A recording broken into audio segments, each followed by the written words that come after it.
میں ایک ملک میں ابھی کے پی کے میں یہ ہوا ہے کہ وکلاء جو ہیں جو بھی وکیل بنے گا اس کو لائسنس کے لیے پہلے اپنا بیان حلفی دینا پڑے گا کہ میں مسلمان ہوں، میں قادیانی نہیں ہوں. کیسے دیکھتے ہیں اس کو؟ نہیں تو قادیانیوں سے آپ نے دنیا میں زندہ رہنے کا حق لے لینا. یہ کون سا دین ہے؟ قادیانیوں کو ہم نے کافر ڈکلیئر کر دیا نا.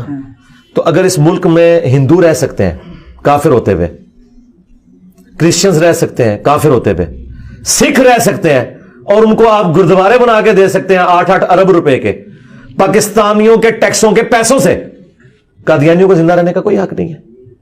کافر ڈکلیئر کر دیا، دیٹس اینف. انہیں بھی زندہ رہنے کا حق دیں.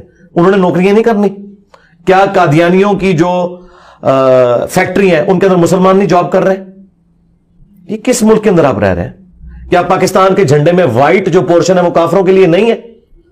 یہ کون سا انہوں نے، کیا اللہ تعالیٰ نے حق نہیں دیا ہوا کہ کافر بھی دنیا میں رہیں؟ آخرت کا معاملہ وہ اللہ نے دیکھنا ہے. دنیا میں سب کو رائٹ ہونا چاہیے. میرا خیال ہے کہ یہ تو بڑی عجیب بات ہے اگر وہ کہہ رہے ہیں کہ جی وکالت کے لیے اس چیز کی ضرورت ہے. وکالت کے لیے پنجاب میں پرویز الہی صاحب نے نکاح کے فارم پر بھی ماشاء اللہ وہاں پر آپ ڈکلیئر کریں. نہیں، اندازہ کریں اب اگر ایک قادیانی نے نکاح کرنا ہے تو وہ کیسے نکاح کرے گا؟ وہ نکاح ہی نہیں کر سکتا. ایک سوال ہے نا، وہ نکاح نہیں کر سکتا.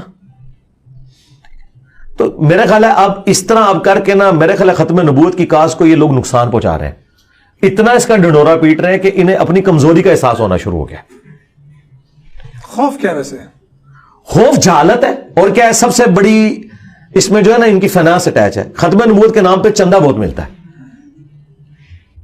بہت چندہ ملتا ہے. ختم نبوت کو خطرہ ہے. اگر یہ مخلص ہوتے تو چشتی رسول اللہ، اشل رسول اللہ کے بھی خلاف بولتے. کبھی دیکھا ہے عالمی مجلس سے ختم نبوت کو میں نے چیلنج دیا ہوا ہے کبھی بولو اشل رسول اللہ کے اوپر؟ نہیں بولیں گے. گاڑیاں انہوں نے اکٹھی کی ہوئی ہیں، چندے انہوں نے اکٹھے کیے ہوئے. تحریک لبیک کو میں نے کہا میں ٹی ایل پی کو مور لگاؤں گا، میرے لاکھوں سٹوڈنٹ بلکہ ملینز آف سٹوڈنٹ مور لگائیں گے. تم گستاخانہ باتوں سے لانے برات کرو اور چشتی رسول اللہ، اشر رسول اللہ کے اوپر ویڈیوز ریکارڈ کراؤ اور اسے کنڈیم کرو. میں تمہارے ساتھ ہوں. رکاوٹ کیا ہے؟ کیوں ایسا؟ رکاوٹ اس لیے ہے کہ بھائی اپنے بابے فارغ ہو رہے ہیں نا. ہاں، چشتی رسول اللہ کا یہ تو کہتے ہیں 90 لاکھ کلمہ پڑھایا ہے، انہوں کلمہ سے نکل آیا. چشتی رسول اللہ اور محمد رسول اللہ تو نکلے ہی نہیں. پھر اس سے بڑی بات ان کو ماننا پڑے گا انجینئر ہمارا مجدد ہے جس نے بتایا، ساڑھے بزرگوں کو پتہ ہی نہیں لگا. یہ وجہ ہے. اچھا، اکثر جتنے بھی لوگ ہم سے بات کرتے ہیں جی یہ جو قادیانی ہے یہ اپنے آپ کو پہلے کافر تسلیم کریں پھر شہری حقوق کی بات کریں، جو آپ بات کر رہے تھے، یہ مطالبہ جائز سمجھتے ہیں آپ؟ مجھے یہ بتائیں کیا بریلویوں کے کہنے پہ دیوبندیوں نے اپنے آپ کو کافر تسلیم کر لیا؟ بریلوی تو کہتے ہیں وہ کافر ہے. اعلیٰ حضرت نے لکھا ہے کہ اہل حدیث بھی کافر ہے اور یہ بھی کافر ہے. اعلیٰ حضرت کسے کہتے ہیں؟ احکام شریعت احمد بریلوی صاحب. اچھا، ہاں، انہوں نے لکھا ہے یہ کافر ہے. تو کیا انہوں نے تسلیم کر لیا؟ چھوڑیں، گورنمنٹ کا ایک فیصلہ ہو گیا نا، آئین کو فالو کر رہے ہیں نا وہ. اب وہ دوسرے درجے کیا 10ویں درجے کے شہریوں کی زندگی گزار رہے ہیں. ہمارے ملک میں ہندو، کرسچنز اور سکھ آزادانہ گھوم رہے ہیں، لیکن قادیانیوں کی زندگی جو ہے کتنی مشکل ہوئی ہے.